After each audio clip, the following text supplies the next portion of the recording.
Olá a todos, tudo bem? Aqui quem fala é o Carlos Matias. Eu quero agradecer aqui a professora Oleneva Sanches por me receber aqui no Vem Humanistas. É um prazer estar com você que está me assistindo, prazer imenso, verdadeiramente. Eu vou falar hoje sobre o que eu chamo de o etno dos excluídos. Então eu vou dar uma palhinha geral sobre a minha fala. Vou falar sobre a matemática no senso comum, sobre o mainstream filosófico da matemática, quer dizer, qual é aquele centro filosófico do que é de mais tradicional dentro da filosofia da matemática. Falarei sobre a questão da despersonalização dos estudantes, a desconexão promovida por uma certa percepção dos objetos matemáticos e a neutralidade que eles impõem. Falarei sobre algumas implicações no ensino, na avaliação e na aprendizagem, algo sobre o que eu chamo de escola tradicional também, sobre a escola subliminar, que se relaciona com o currículo oculto, quase um currículo oculto, uma mensagem subliminar da escola. E falarei finalmente sobre o etno dos excluídos e os agentes de exclusão, e também de algumas ideias e posicionamentos que a gente já vem falando aqui, já no Vem Humanista, já com muita frequência, que são bem mais esperançosos, tá bom? Então vamos falar. Bom, lá lá no evento Vem Brasil, eu falei sobre como a matemática era vista no senso comum. Então eu vou falar um pouquinho sobre isso, só para caso você não tenha assistido a minha fala no Vem Brasil mais cedo nesse ano, mas falar sobre como que as pessoas, assim, de modo geral, eu estou pensando agora no senso comum e pensem em matemática no sentido realmente da matemática escolar, da matemática acadêmica de uma certa maneira. Como as pessoas veem matemática? Entendem o que é, representam, enfim. Então o que eu fiz? O que eu fiz foi, de uma certa maneira, terceirizar essa minha busca, né? Essa minha pesquisa, e eu usei mecanismos de busca do Google, do Bing, várias ferramentas de procura. Eu coloquei matemática e pedi para ver as imagens que esses mecanismos de busca me devolveriam. E, na verdade, aquelas imagens que mais aparecessem, ou na ordem, né, que elas fossem apresentadas, de uma certa maneira revelaria alguma preferência, de modo geral, quando ela é mais escolhida, quando ela é mais clicada, ela é mais apreciada, é julgada mais representativa, enfim. Então, eu queria compartilhar com vocês, só falei no Vem Brasil, tá? Eu queria compartilhar com vocês as imagens que vieram. Inicialmente vieram coisas assim, olha, quadros cheios de fórmulas, repletos, não havia espaço para nada. Sabe, equações, fórmulas, um monte de quadros repletos de coisas. Nem espaço para um jogo da velha tinha. Um negócio assim realmente impressionante. E muitas, muitas imagens assim vieram. E eu fiquei muito em choque, muito preocupado, porque eu falei assim, caramba, não aparecem pessoas, sabe, nem alguém escrevendo assim, você tinha que descer só lá na frente que as pessoas apareceram. As primeiras imagens que surgiram para mim foram a de objetos e de representações absolutamente inumanas, assim, desconectadas da presença, assim, desconectada de contextos culturais, totalmente em torno da imagem, da fórmula, da coisa, dos objetos matemáticos, né? Essa visão substantiva, árida da matemática é o que veio em primeiro lugar. Onde estão as pessoas? Né? Aí quando começou a aparecer gente, aparecia assim, olha, aparecia assim, ó, frustrado, desesperado, sofrendo. Quer dizer, é como se as pessoas quando surgem, elas surgem em um contexto como se a matemática estivesse praticando uma desumanidade, provocando e causando sofrimento. Né? Uma hora começou a aparecer coisas desse tipo. Um rapaz com uma capa vermelha de super-herói, mão no queixo, assim, olhar 43, meio pernóstico, arrogante. Eu sei matemática, eu sou um super-herói, sabe? É como se a matemática, em um primeiro momento, está ligada às coisas, esvaziada das pessoas. Quando aparecem pessoas, aparecem sofrendo ou super pessoas.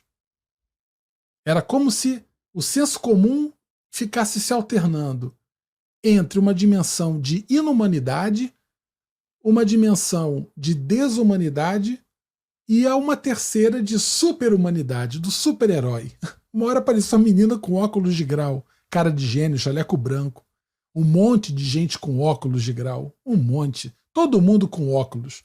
Como se a inteligência ou fazer matemática é inteligente. Inteligente usa óculos. Então, enfim. E aí, esse foi um primeiro ponto. E aí, o que eu quero colocar é que essa percepção da matemática de coisa para poucos, ou para gênios, ou para o que causa sofrimento em um monte de gente, isso vem de algum lugar. Isso vem de algum lugar. Então, eu vou agora falar um pouco sobre uma filosofia que é a mais popular na matemática, de um modo geral, desde a antiguidade até hoje na escola, é a mais popular, que é a filosofia platônica da matemática. Eu vou falar sobre isso agora. Vejam, é muito importante eu sublinhar que, de maneira alguma, eu estou dizendo que você ter uma percepção platônica da matemática implica em ter uma relação de exclusão ou de dominação na matemática. Eu não estou dizendo. O que eu entendo, sim, é que há uma correlação entre as pessoas que percebem os objetos matemáticos de uma maneira completamente desconectada da humanidade com aquelas que promovem certas práticas na escola e na universidade que eu julgo serem inadequadas. Eu vou entrar em detalhes nisso mais adiante. Mas eu não vou fazer uma discussão sobre as filosofias da matemática, eu queria apenas pontuar um pouco algumas questões em torno da filosofia platônica da matemática. Então, a filosofia platônica da matemática defende um entendimento de que há um mundo de conhecimento que é externo à humanidade, o mundo da verdade. A matemática está lá, é um mundo perfeito. Tudo já está lá. Tudo já é como sempre foi. E como sempre será. Não muda. Tudo já está posto, dado. Quase que uma realidade realmente ideal. Já está lá em algum lugar. Né? Então, tem um quadro que ilustra muito essa questão de maneira bastante interessante. Foi pintada por Rafael Sanzio no início do século XVI, chama-se A Escola de Atenas.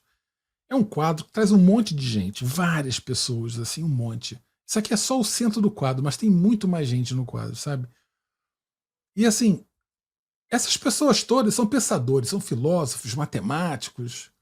Então, Arquimedes está ali, Euclides, está Pitágoras, Tales, Heráclito, Platão, Aristóteles, Sócrates, o próprio Rafael está lá, Hipátia. É como se todas essas pessoas que viveram nas mais diferentes épocas, desde a antiguidade, compartilhassem um espaço, quase que uma homenagem a todo o conhecimento pagão acumulado até o início do século XVI. E no centro desse quadro tem lá o Platão com a sua túnica vermelha apontando para cima, assim. Esse apontando para cima é para lá, aquele mundo da verdade que eu falei, sabe? A matemática está lá. E a esquerda do Platão e a direita de quem olha a imagem tem um sujeito com uma túnica azul, com a mão assim, olha. Aristóteles está segurando um livro que é a Ética a Nicômaco, um livro que fala das virtudes, fala da felicidade, fala da conexão com as coisas que a gente faz, fala da ética do meio termo. Muito interessante. Mas as coisas de cá, da vida, do sensível. Platão não, joga lá para cima a bola. A matemática está lá. Ela não está muito dentro do sensível, ela está lá. Bom, isso tem algumas implicações. Antes da gente chegar nelas, o Platão aponta para cima, para essa realidade. Ó, está lá, um mundo cheio das formas, das relações, as formas matemáticas também. Então, tá tudo lá.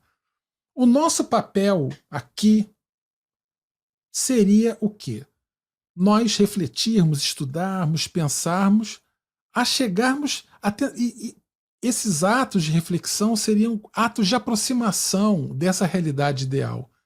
Então, quando a gente pensa, a gente começa a fazer matemática, na verdade, a gente não está lidando com os objetos perfeitos. A gente não está lidando com esses objetos em si. A gente está promovendo adaptações, reduções, compreensões nossas acerca de uma realidade que é totalmente externa. E aí, quando a gente faz esse nosso trabalho, tem essa nossa percepção, essa transcendência, essa descrição, ela é devolvida para a sociedade. Bom, essa é a percepção que coloca a matemática antes da cultura, antes das pessoas, que entende a matemática como sendo uma só. Um único corpo de conhecimento verdadeiro e eterno, desde sempre. Isso provoca uma resposta. Essa onipresença da matemática única provoca uma resposta muito indesejável, que eu chamo de despersonalização.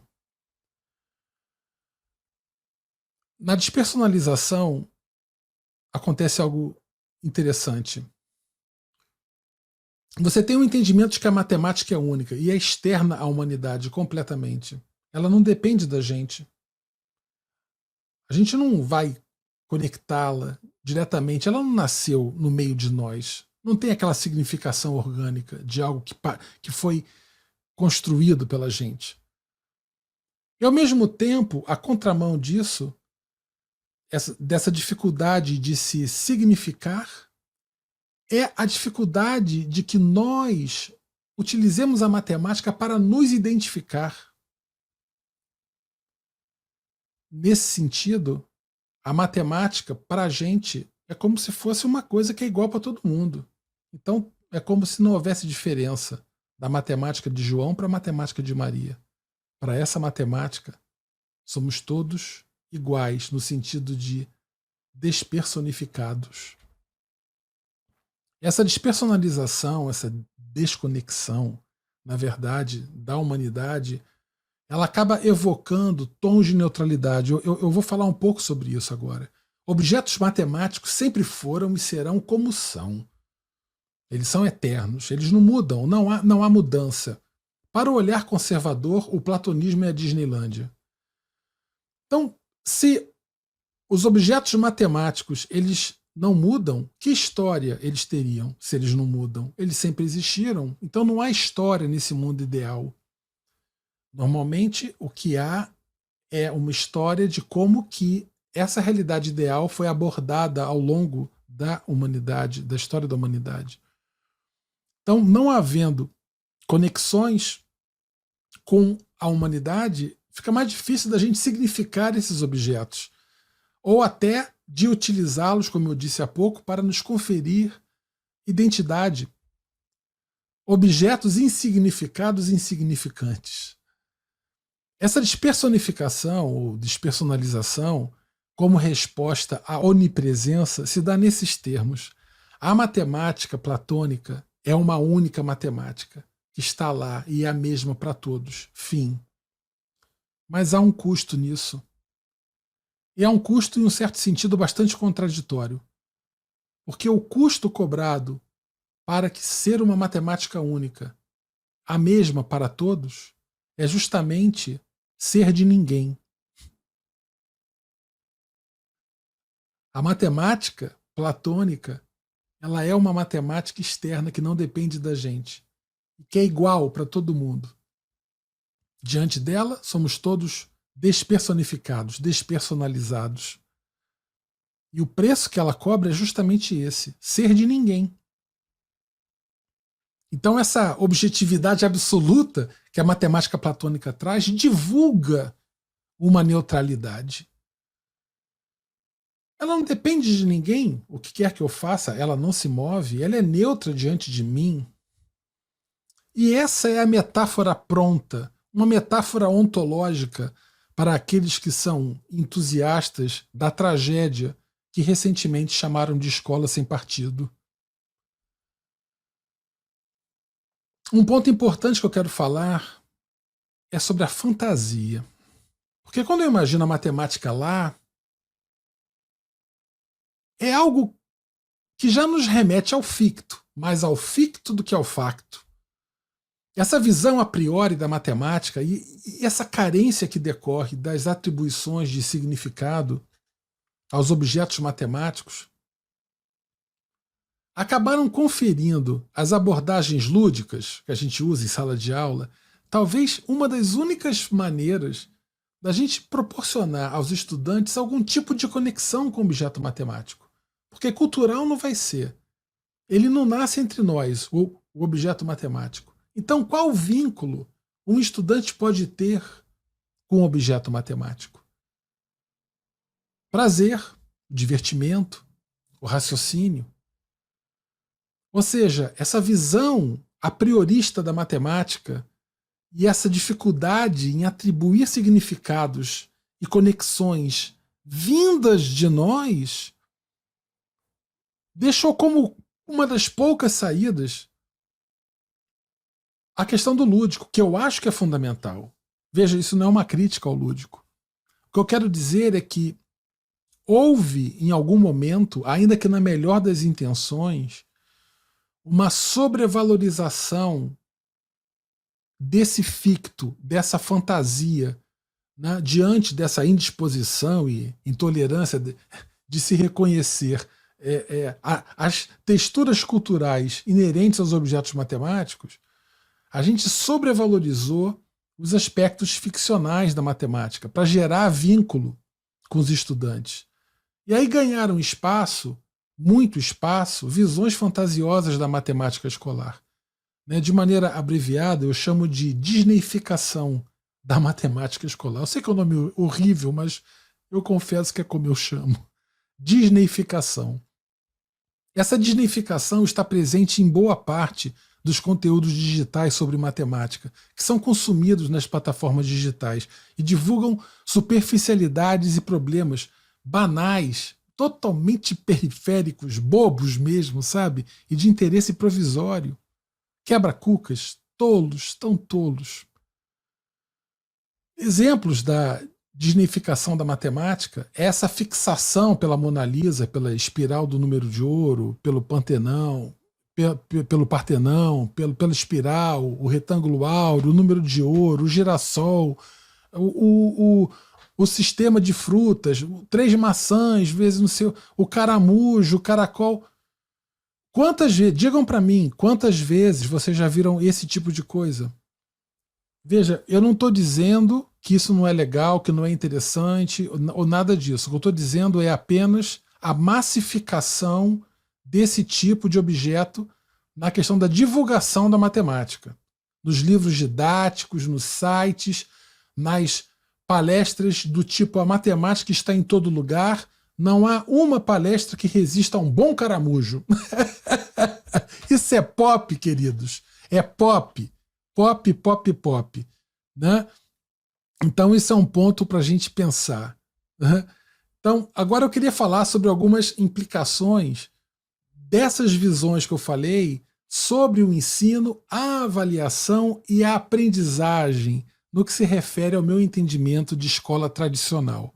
Tá bem? Há uma inversão de ordens e prioridades brutal na escola tradicional. Eu quero falar sobre isso agora.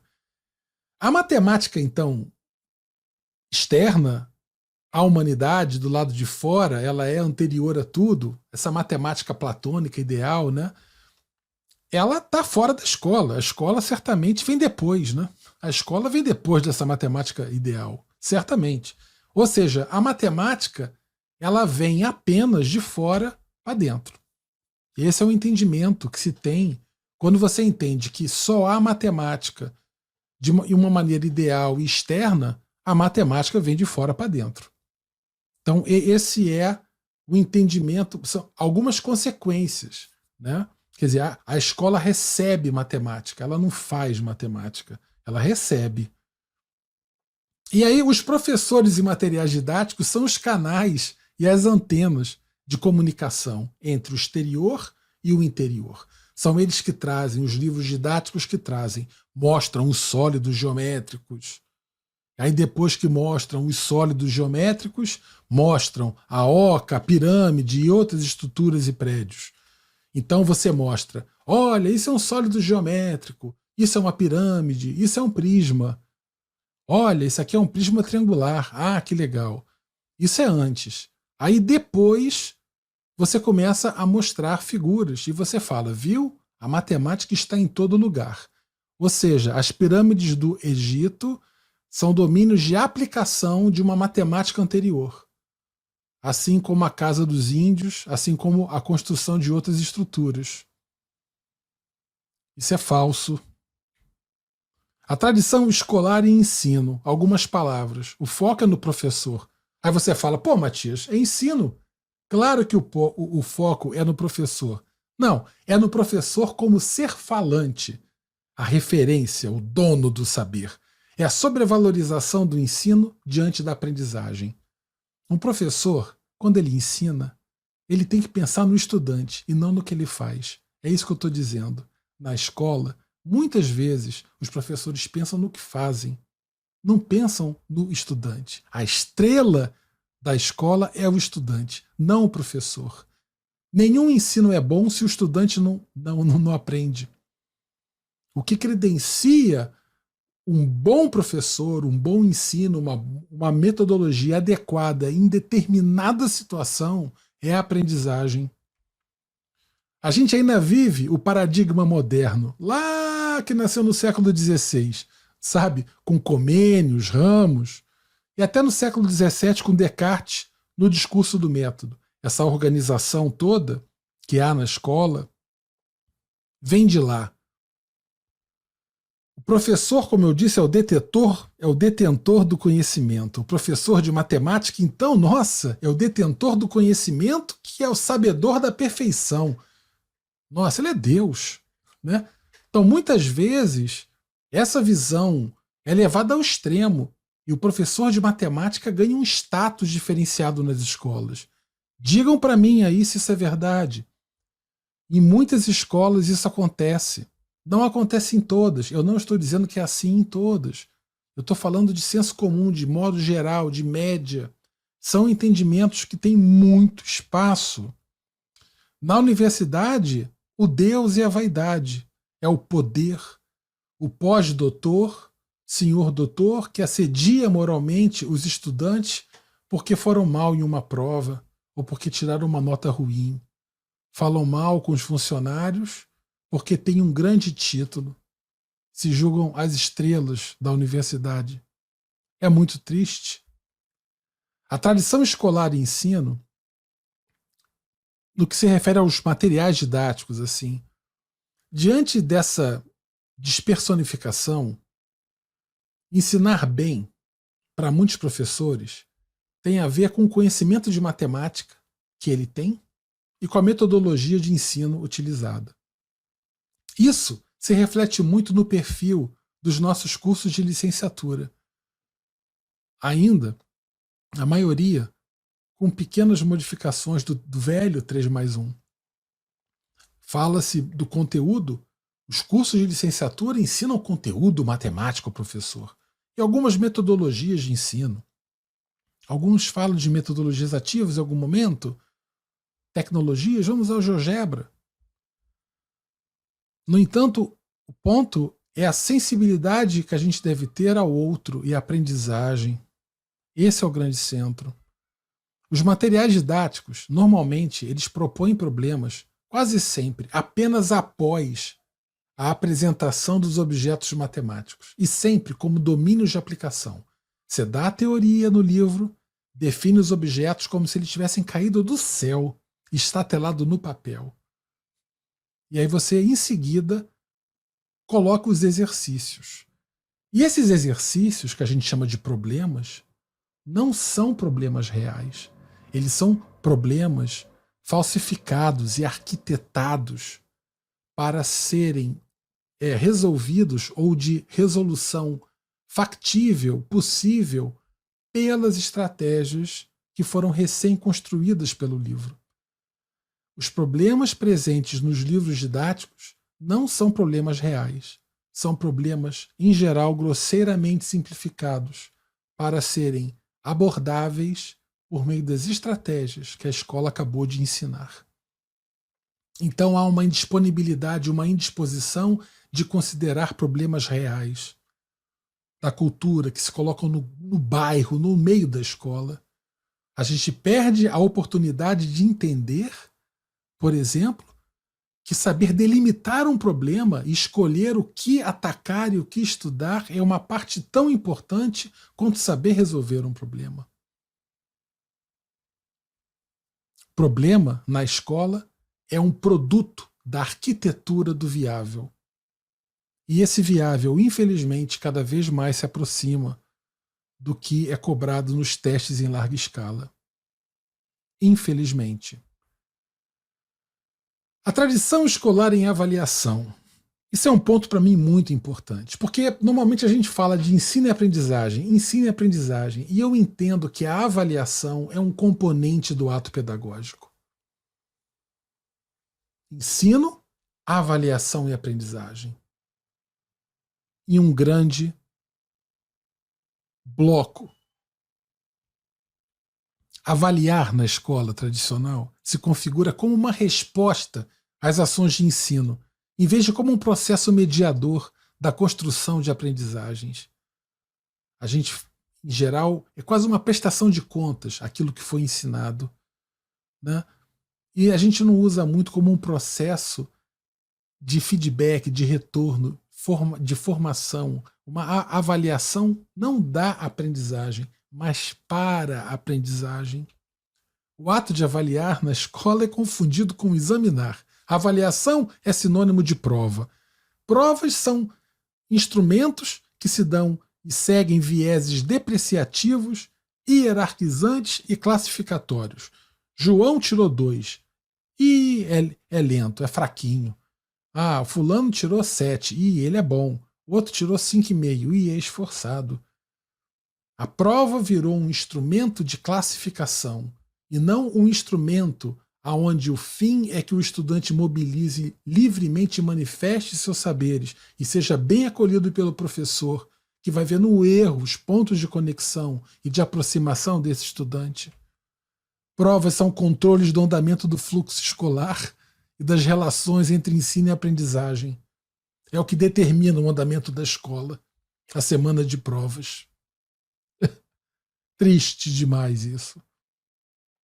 A gente usa ainda, no controle de andamento do fluxo escolar, a prova como uma ameaça. Vocês estão conversando, é? Aham. Olha, semana que vem é semana de prova. Quero ver vocês riem depois. Ou seja, o que eu estou falando é, a prova é o instrumento que eu uso para ameaçá-los. Essa é a mensagem subliminar. Provas sinalizam que todos devem aprender as mesmas coisas no mesmo ritmo, em um mesmo tempo pré-determinado. A primeira prova é dia 14, igual para todo mundo. Todo mundo, espera-se que todos aprendam as mesmas coisas até lá. E, curiosamente, vai valer apenas essa manifestação ocorrida durante a aplicação da prova. A avaliação virou medição, e a medida é a nota. Você mede o sujeito e classifica o sujeito pela nota. Tão confiável, nossa, tão válida. Reflete as qualidades do estudante medido sempre. Se tirou 10 é gênio, se tirou 2 é burro, é fraco, vai fazer humanas. Então esse é o contexto relacional que permeia o contexto de avaliação na escola tradicional. E a questão é como que isso se relaciona com as perspectivas da matemática, essa realidade matemática desconectada das pessoas. Como como que esses elementos matemáticos são trazidos para a prova, para compor uma experiência de formação do indivíduo para a cidadania. Como? Esse é o grande ponto. A nota é o principal agente da retórica entre estudantes, famílias, professores, gestores e educadores. E aí, tirou quanto? Olha, tem que estudar, hein? Tirou 2, hein? Ó, olha só. Puxa, que que trabalho lindo que você fez na feira de ciências. Qual foi a sua nota? Então isso é uma fixação. É um ponto, quase um fetiche dos estudantes, professores, escolas, famílias e sistemas educacionais de modo geral. Os próprios sistemas medem a sua qualidade pelo desempenho em provas em larga escala. A consideração da média para cálculo de nota, desse processo doido que eu estou falando aqui, ele reforça a questão da despersonificação, da despersonalização dos estudantes. Avaliar tem a ver com trajetória. Avaliar é filme, não é foto. Então você faz 2 provas. Uma mais outra divide com 2. Divide por 2, essa é a média. Nesse sentido, 10 e 4 é média 7. 4 e 10 também. Não há diferença na média. E se eu simplesmente considero a média e delego a média o entendimento de valor, que avaliação chula eu estou fazendo? Queridos, vocês concordam comigo que 4 e 10, em termos de trajetória, de evolução, de construção, é completamente diferente de 10 e 4? Na UF, há uns períodos atrás, um estudante meu, eu vou simplificar um pouco a situação, porque não eram 2 provas, eram várias notas, mas enfim, não importa. Chegou num ponto em que eu tinha 2 notas. A escola, a universidade precisava dessas notas, eu tinha que lançar. Então, ok, gerei notas. Tirou 4 e 10. Aí eu cheguei e dei 10 para ele no final. Ele falou para mim: pô, Matias, é 7, você se enganou. Tô ouvindo falar com você, te agradeço muito, adorei o curso e tal. Mas eu fiquei com 7, não com 10. Aí eu falei com ele: rapaz, a segunda prova você tirou 10. A segunda prova tinha toda a matéria da primeira, mais um monte de coisa. E você me convenceu plenamente que você aprendeu tudo que eu queria que você aprendesse. Estou plenamente convencido disso. Por que eu não vou te dar 10? Por quê? Eu preciso te punir por uma experiência que se deu lá em abril, quando você ainda estava construindo as coisas, estava aprendendo? Por que eu preciso te punir pelo passado? Se o meu entendimento de professor é proporcionar uma experiência que você consiga construir saberes. E você construiu, você demonstrou para mim. Eu estou convencido, é 10, querido. Vai com Deus, é 10. As relações de ensino e aprendizagem são pautadas por normas. Escola e universidade são ambientes normativos, cheios de normas.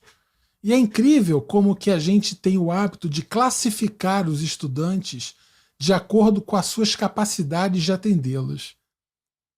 Então eu pergunto, no que se refere à matemática, a vocês, qual o tipo de classificação que a gente usa junto aos estudantes? Digam para mim, quais são os adjetivos que vocês usam para classificarem seus estudantes? Ou quais foram os adjetivos que usaram com vocês para classificarem? A questão dos erros. Os erros na escola e na universidade são indesejáveis e devem ser evitados. Erros, quando ocorrem, devem ser punidos. É o tapinha na mão. Não faz assim, menino. É constrangedor.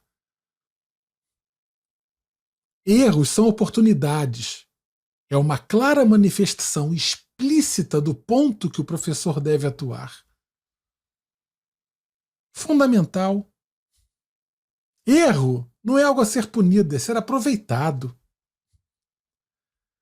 O erro, na escola tradicional, aponta o fim do processo avaliativo.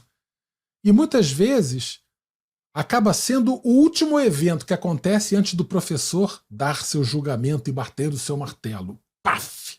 Você perdeu 2 pontos. Errou. E muitos professores acham que avaliaram. No ato de punição, de retiradas do ponto, esse foi o ato avaliativo. Quando o ato avaliativo seria justamente dar o feedback, de chamar o estudante para conversar e mostrar para ele quais foram os erros que ele cometeu. E se ele aprender, não tira ponto nenhum.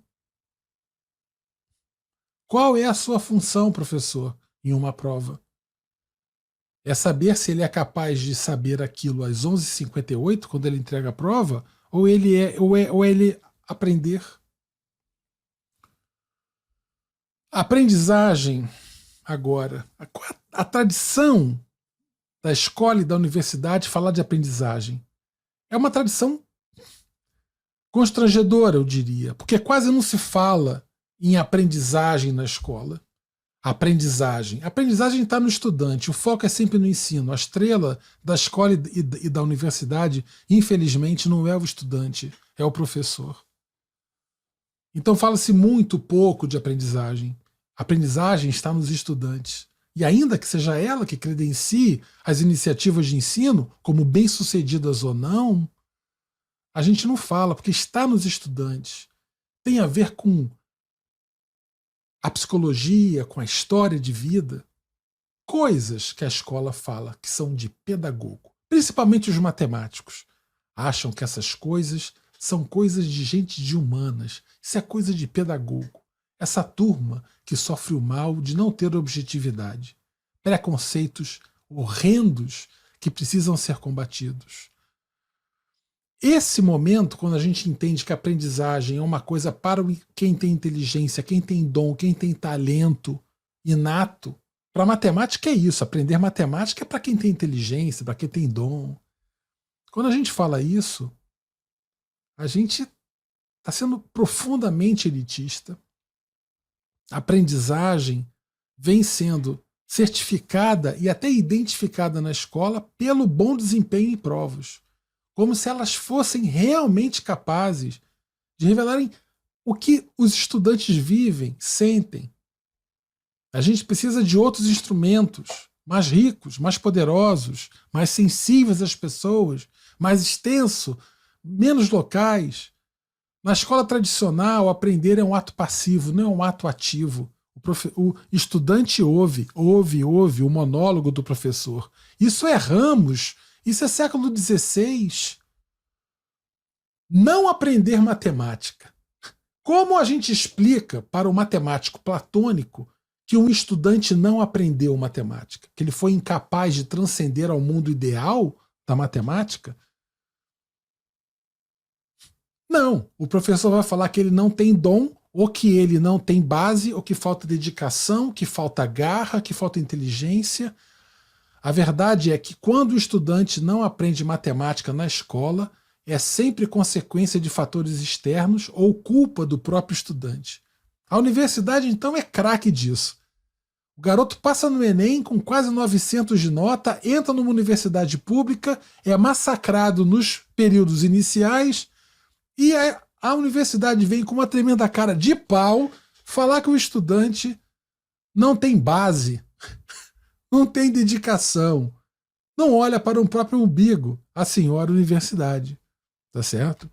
É muito triste. E aí, diante dessas imensas deformações, há as mensagens que se dão de forma subliminar, que não são explícitas. São mensagens que se dão em um nível mais baixo, que não são implícitas, são subliminares.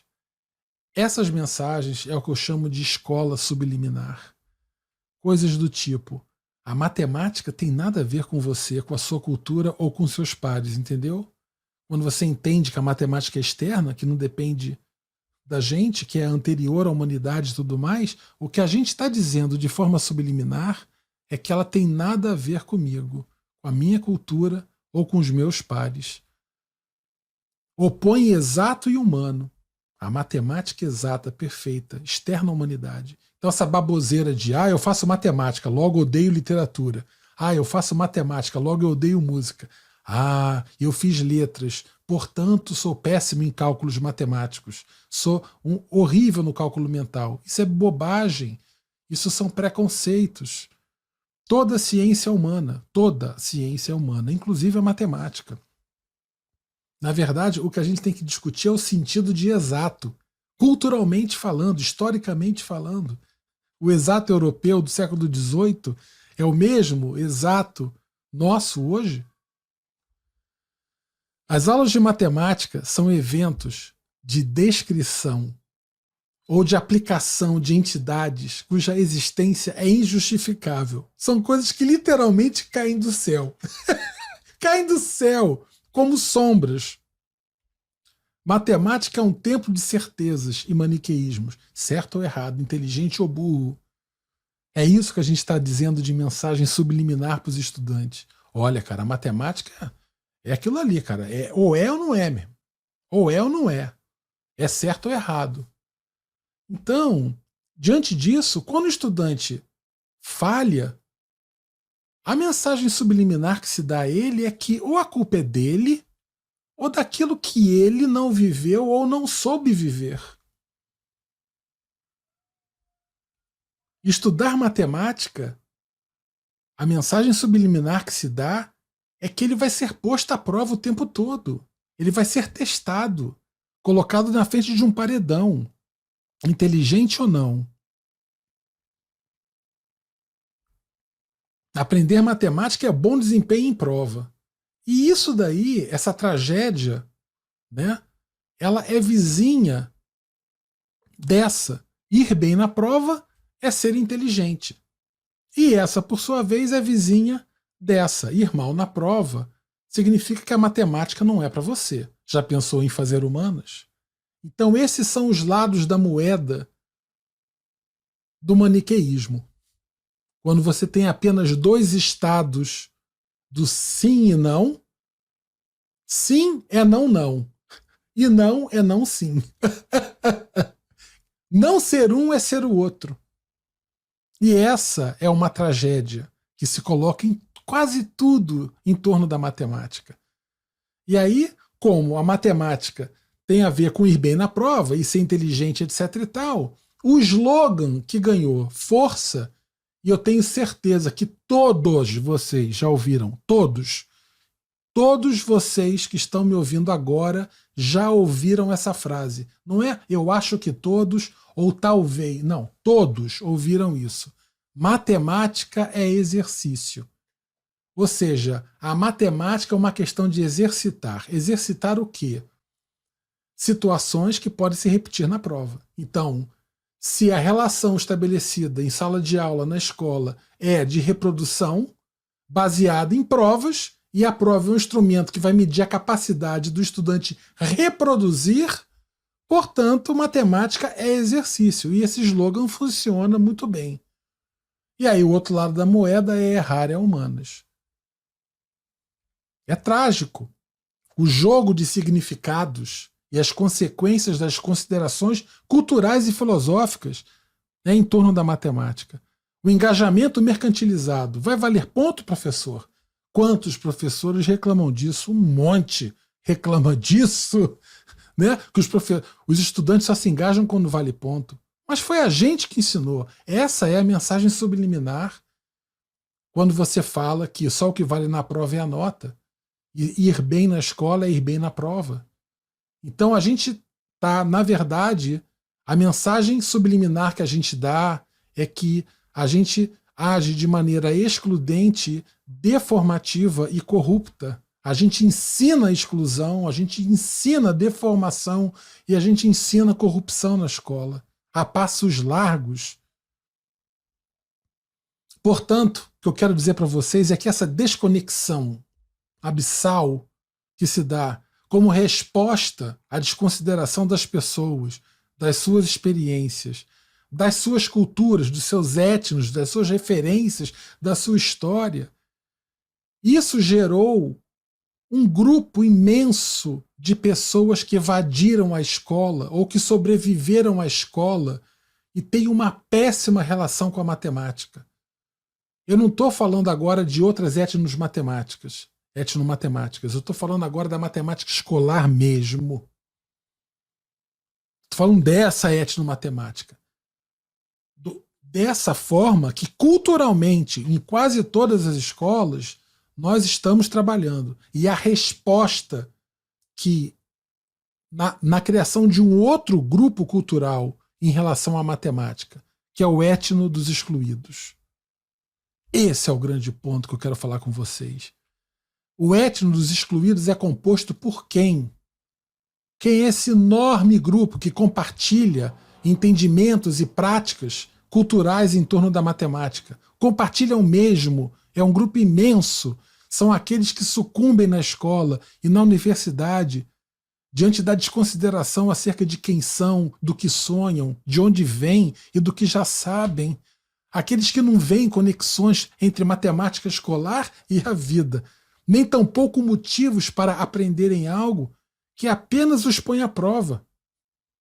E situa qualquer falha eventual como uma falha dele, uma falha no ser. Não há quem resista a isso. Não há quem resista. Aqueles que não gostam da música das esferas, do Mickey, do Pateta, e optaram por buscar a vida real em outros cantos. Não quer ficar fazendo meme, quebra-cuca de matemática, que não suporta isso, que é uma tolice inútil. Vamos ler coisas relevantes. Aqueles que acreditam em alguns slogans, muitos, digam aí para mim, vocês conhecem várias pessoas que acreditam nisso que eu vou falar agora. A matemática é exata e perfeita. O talento para matemática é inato.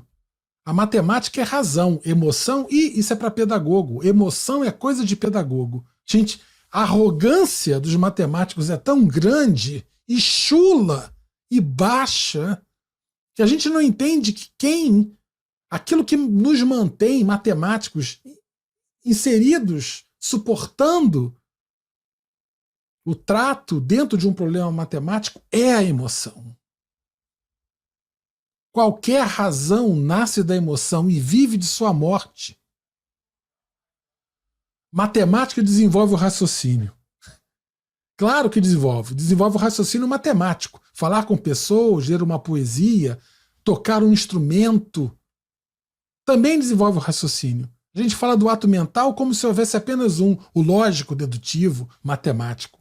Volta a falar, arrogância. Você gosta de matemática? Ah, então odeia filosofia. Ou seja, essa oposição entre exato e humano criou um abismo, até dentro das próprias universidades, de relação entre a formação e o desenvolvimento profissional de colegas da área de exatas e colegas da área de humanas. Há uma fratura imensa entre as duas formações. Quem trabalha em etnomatemática, dentro de uma universidade, vê isso. Vê a dificuldade de comunicação entre os pares. Essa é uma dificuldade que não é individual, ela é construída culturalmente pela própria escola e pela universidade. O etno dos excluídos é composto também por aqueles que sentem estranhamentos, acham estranho quando vem, por exemplo, um músico que é matemático. Alguém que está no meio da fratura, sabe? Um poeta que é matemático. Ou algum processo de avaliação em que é solicitado que ele se autoavalie. Olha. Ou até mesmo, talvez ache inconcebível, né, ele viver um momento amoroso de aprendizagem matemática em meio a um projeto transdisciplinar contra o racismo ou sobre o bairro em que vive. Oi? Isso é muito estranho.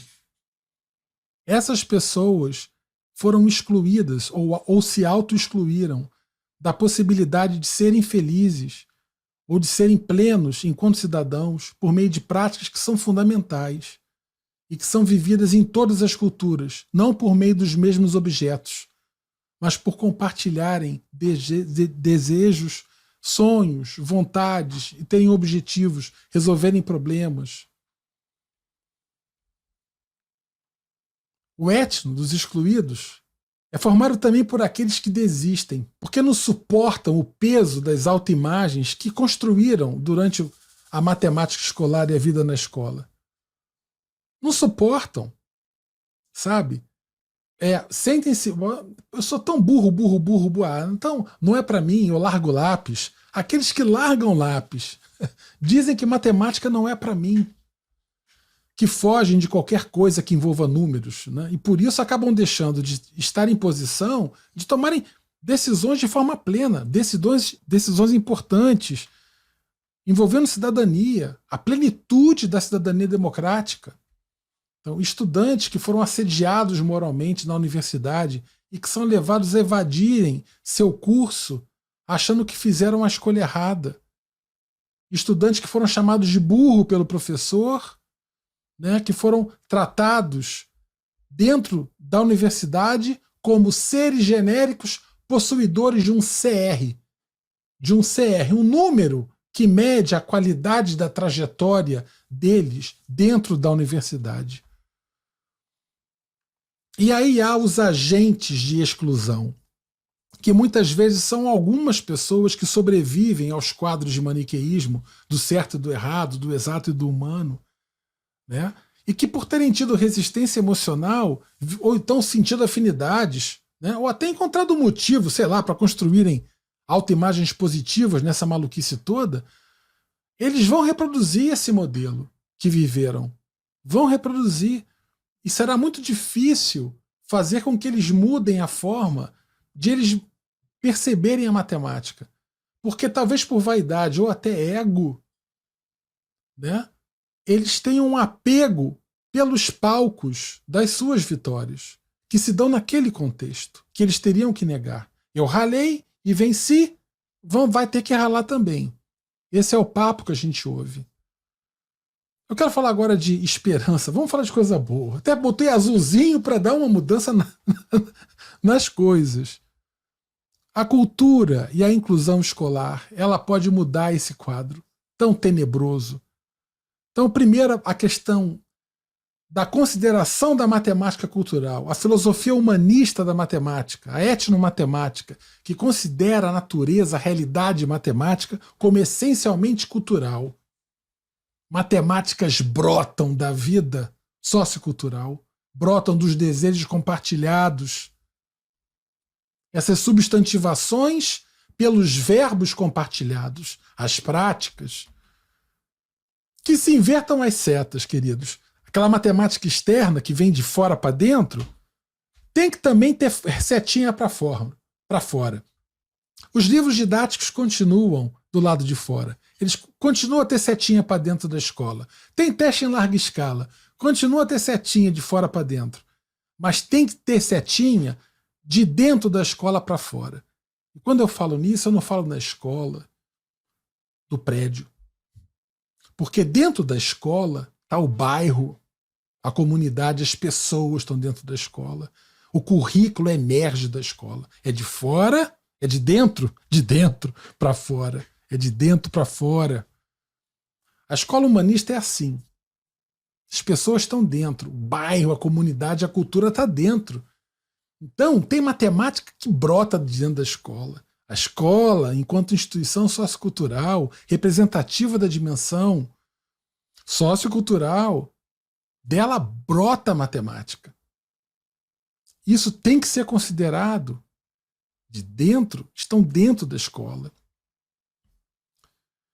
A escola humanista, ela vê nas diferenças elementos que garantem a fidelidade, a aproximação ética, solidária e respeitosa. Não tem despersonalização, não tem. É viva a diferença, é o apego pela diferença, é a consideração, é mais do que um reconhecimento, né? É a utilização da diferença para a efetiva aproximação fiel, ética, solidária e respeitosa na construção do sujeito para a cidadania democrática e planetária. O foco da escola humanista está nos indivíduos e na reflexão crítica acerca dos fluxos de poder que permeiam os grupos socioculturais. A avaliação de aprendizagem no olhar humanista. A gente tem que entender, a avaliação é um centro de exclusão dentro da escola e da universidade. Talvez seja o maior motivo de exclusão e de construção de horror e de autoimagens falidas e falsas dos estudantes. A avaliação de aprendizagem na filosofia humanista da matemática, a avaliação de aprendizagem é um processo transdisciplinar, analítico e qualitativo. Então não tem a ver com disciplina, com matemática, é algo que vai além da questão das disciplinas. É analítico porque você investiga partes e pequenos pedaços, mas tem uma síntese. É o ir e vir entre a parte e o todo. E é qualitativo. Não é necessariamente quantitativo. E se dá sobre a construção de saberes. Na verdade, o seu fim não é dar nota, é promover reflexões permanentes que revisam e contextualizam a construção de saberes à luz da formação ética do indivíduo para a cidadania. Por isso, os parâmetros das avaliações de aprendizagem devem considerar as diferenças e as subjetividades dos envolvidos, como elementos de aproximação, construção de vínculos e apreciação. Apreciação, carinho. Carinho. Assim como devem considerar os acordos e objetivos tacitamente ou formalmente compartilhados no meio sociocultural. Avaliar é um ato de inclusão, não é um ato de classificação. Essas são as 9 premissas fundamentais que eu considero da avaliação de aprendizagem inclusiva. Estudantes são indivíduos singulares e heterogêneos, sempre. Eu considero isso de partida. Primeira, despersonalização, despersonificação, não. As especificidades de cada estudante configuram elementos de aproximação e vínculos com o processo avaliativo, não impedimento ou dificultador. Saberes prévios dos estudantes são valorizados, saberes culturais trazidos, né, saberes da vida, saberes familiares, saberes profissionais.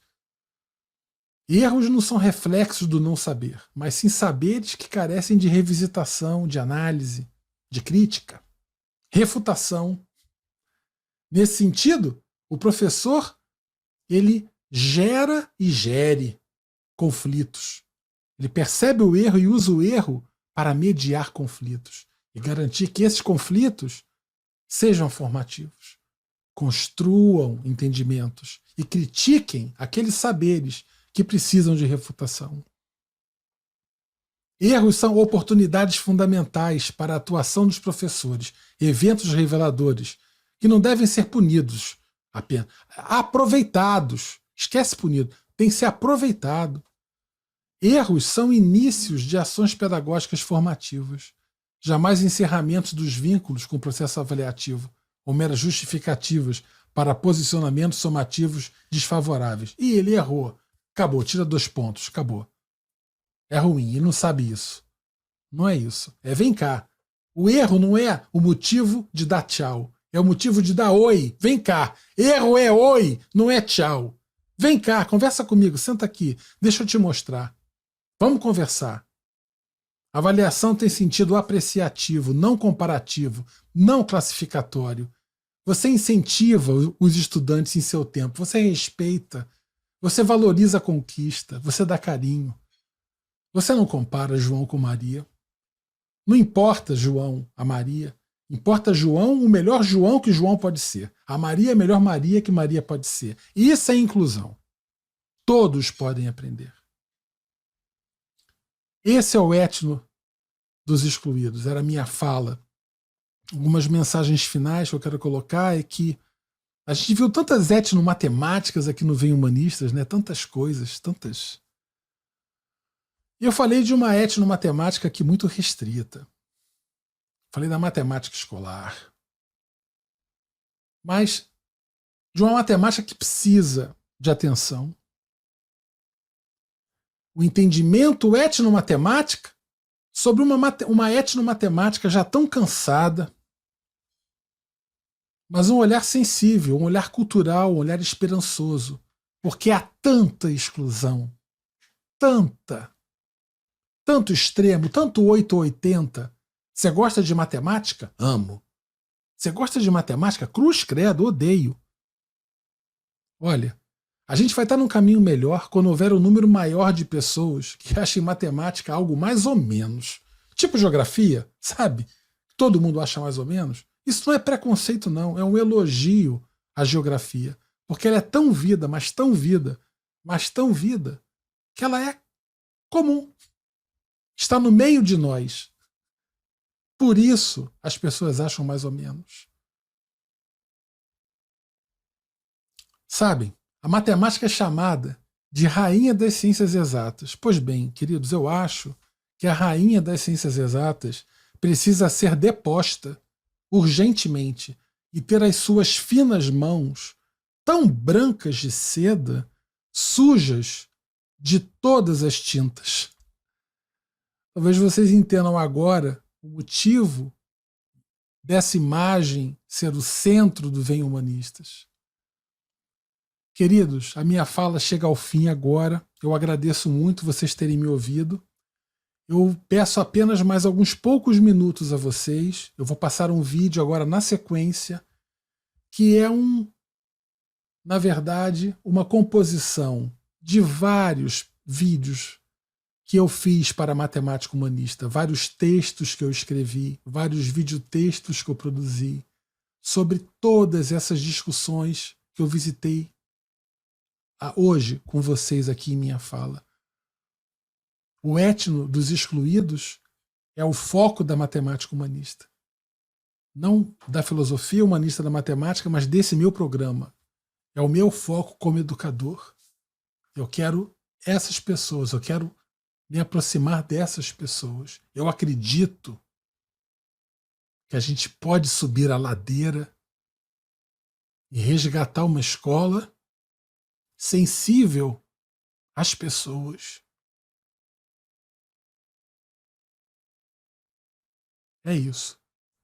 Espero que vocês gostem. Esse vídeo é dedicado aos fãs da matemática humanista. A gente se vê amanhã no debate. Um abraço para vocês. Tchau.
Meu sonho é ser professora de matemática. O professor disse que quem me ensinará a ser professora é a escola e não a universidade.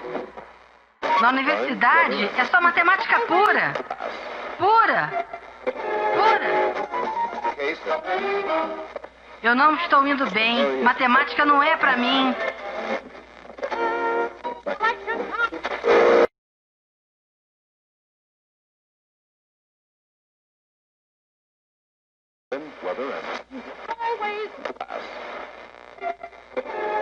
Eu não consigo me esquecer das pessoas que nutrem antipatias pela matemática. Por vezes até mesmo medo e sofrimento. Elas são muitas. Talvez a matemática as paralise em meio a um horror comparável àquele que vivemos em relação à pandemia. As pessoas que não desejam ter contato com a matemática acabam se privando de momentos fundamentais de suas vidas, alguns deles pessoais, relacionados à tomada de decisões importantes, e outros sociais, políticos, conectados à cidadania que democraticamente precisam exercer.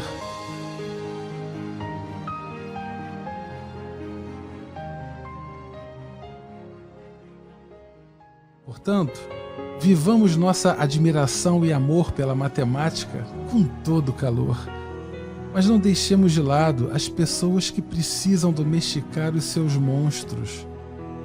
Para elas, talvez não seja apenas uma questão de fazer ou não algo que se gosta, mas sim de se viver experiências diante da plenitude em que devem ser vividas.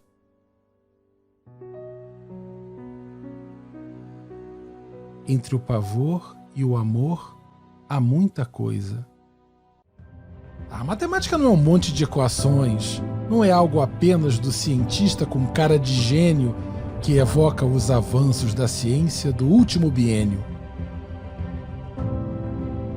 Não é romance ou historinhas, mas é história, é sensação, é simetria, é inclusão.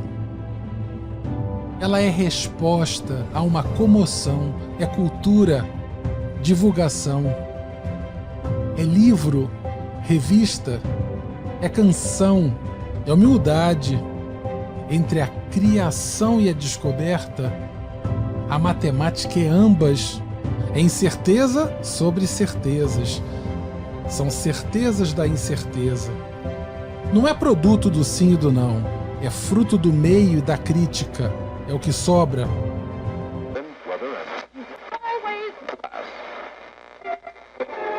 Como crianças, éramos mestres em improvisar. Navegávamos livremente pela atribuição e pelo deslocamento de significados e direções. E assim permanecemos, até o momento em que finalmente nos rendemos aos roteiros pré-estabelecidos, ensinados pela escola e pela vida adulta. Com nossos olhos de criança, devemos resistir e dizer que é hora de a escola se render às diferenças e prezar pelos momentos de adaptação reativa e improviso que a ela são tão necessários. Espaços de formação não devem conter trilhos. Educação é água. Trem? Não.